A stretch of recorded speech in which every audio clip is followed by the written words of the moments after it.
What's up, guys? I'm 47 and welcome to Watching for the Plot. Subscribe for more content coming your way. I'm feeling like Nintendo how I'm repackaging my old products, treating them like they're new. And that's exactly what I'm doing with 5 cards. Now, I did say I was going to cover this earlier because the previous video I did have kind of had like a Heist Bioto-esque veil to it where it was just like too much. So I'm gonna, number one, compact and shorten it because it didn't need to be 26 minutes long. And number two, go over it again. Now, for 5 cards, the main summary is this, right? You have 2 characters.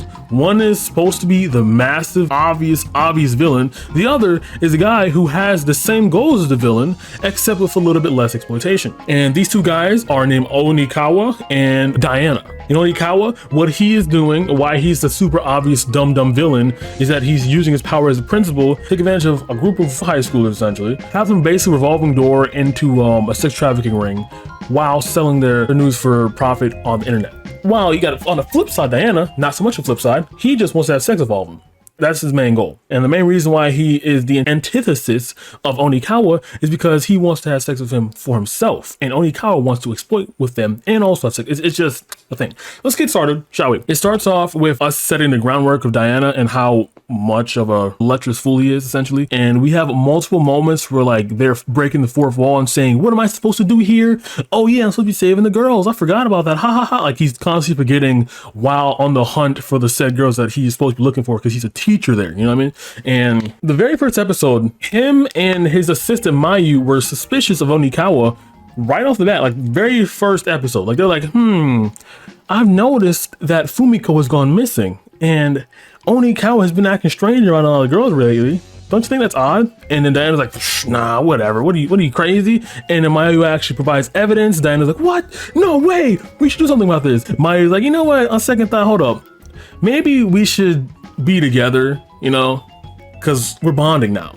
And that they just go at it without even delving deeper into the claims that she said or even trying to find out more about him or how did he get the job in the first place, why he's so creepy, why is there an abandoned building on the side of the fucking school that just has all this technology for some reason. It's just a lot of questions going on here that just never get addressed because it's so focused, you know, coon brain, obviously. And then one by one, they all get snatched up. First episode is Fumiko, she just gets snatched up because, you know, she was just drugged and randomly taken. Second episode was Naoki because she's a basketball player, a very naive basketball player, and she wants to become, you know, a star like everyone else does, want to pursue their dreams. And a third, and Onikuma, moonlighting his basketball coach, was like, hey, I can teach you to become a star. Come over to the abandoned building. I'll help you. And he obviously doesn't. He drugs her. You know, there's a lot of drugs and aphrodisiacs in this show. And after that, he now has her in his cycle of just constant revolver door entrepreneurial business-like ventures, right? Just like selling OnlyFans for her and then selling her body on the side. It just, he knows how to make a profit, right? And when he has 2, they both go missing for several days at a time. Now, mind you, one weird thing Onikuma didn't plan for is that he didn't plan for the students being missing for several days and having that gap in their attendance and not making that look suspicious, right? Because that looks eerily suspicious that you were one of the last people to be seen with those girls. You know, so now remember when I said Mayu had like suspicions? It's because like she caught him in the act of like violating Naoki right before she got captured. So she could have done something right there. Like, I mean, I know they both denied it, but like it was there. Like, I don't. So now Onikuma has 2 girls under his belt. And he's aiming for the 3rd one named Lisa.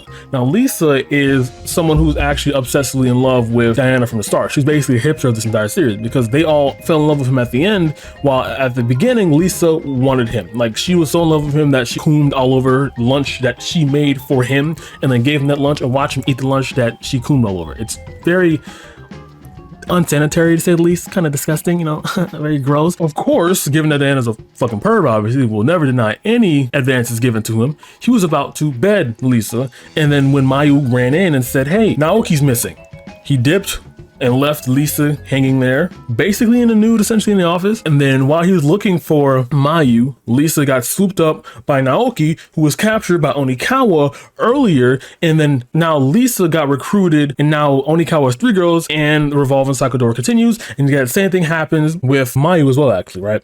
because while Lisa got captured and Diana was on the way back from realizing that, oh shit, Naoki isn't around the campus. Oh well, let me continue where I left off with Lisa, a fucking high schooler. And when he was about to go there, he bumps into Mimika. They go on a date the next day and they go at it. And while they're going at it, Diana's like, isn't there something I'm supposed to be doing right now? And his constant flashbacks is just like all the girls getting violated and captured, and in between of him thinking about that, there's something that is an urgent matter I need to attend to. Like, it's just like that. It's like this is more of like a villain story than anything else, right? Because like Onikuma got everything going his way. The only thing that didn't go his way was like the ending, and I'll tell you why that didn't go his way at the end anyway. And while he was thinking about that, while he was smashing Mimika, surprise, surprise, Mayu got captured. Teacher assistant that he was going out with very early at the beginning.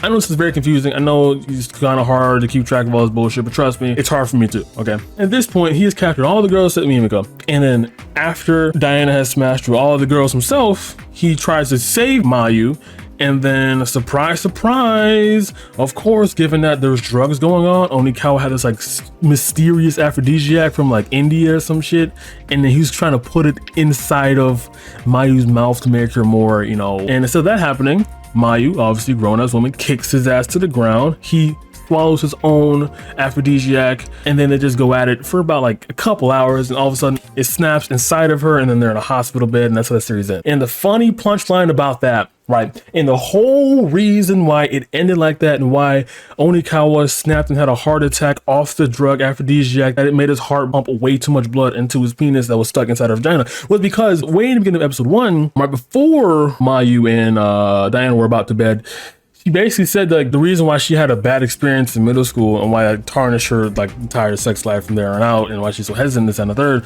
was because she had vaginemesis, which basically means that her vagina at some points would just close and encapsulate and encapsulate anything inside of it, essentially. And that happened with another man that she was having sex with in middle school, and surprise, surprise, it happens at the end of the series with the person who was violating her. Isn't that funny? Yo, I'm so glad I picked the series up. I'm so glad like I watched this series and saw all the shit that just happened, and constantly was reminded of like what events were manipulation. I'm so glad I watched it. You know, it's one of those like it's so dark, like you either will snap entirely or just be like, well, that was insane. Like it just becomes too absurd at a certain point. To be honest, like, this is kind of hard to keep track of, I'll be honest right now, but like that's basically 5 cards. I've condensed it. This is like half as long as it was in the previous version. I'm pretty proud of it, you know what I mean? I'm fucking balling, dude. Alright guys, I'm an outro, but if I did want to matter because I made fun of the video. Good night.